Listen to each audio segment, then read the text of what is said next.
Hi everyone, and welcome to this tutorial on how to create an email signature using Canva and entering that into your Outlook format. The first thing you're going to do is go into the Canva platform, go ahead and click on Search Canva, and you're going to type in or find email signature. From there, you're going to go ahead and choose which one you like.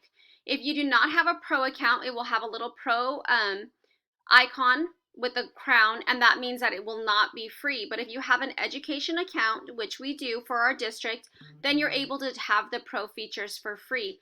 So what you're going to do is you're going to scroll down and you're going to choose whichever design you like. Once you choose the template that you like, you're going to go ahead and click into each of the sections, and you're going to update it to be what you're going to update it for what you need for whatever account you're going to use it for. You've deleted the information that you don't need and you've updated the text to reflect what you need for yourself, you can go ahead and change the picture. I just clicked on it, clicked delete, and I went to upload and I did a picture of myself. And then you can drag and drop that however you see fit.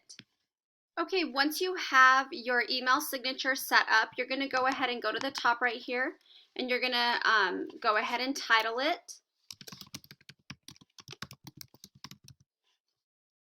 And then you're going to click the download button.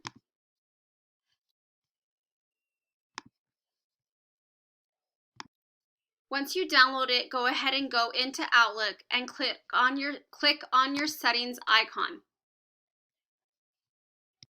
And then right here, you're going to type in email signature.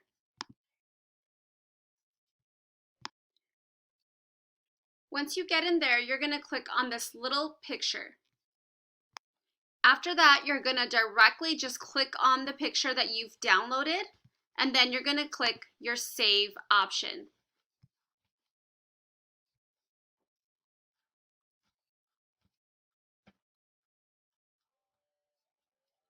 I'm going to do it again. It doesn't seem like it took. After you click the save option, I just went into compose to make sure that it was there. And voila, there is my email signature. Make sure to click save. I hope this tutorial helped you and have a great day. Don't forget to breathe.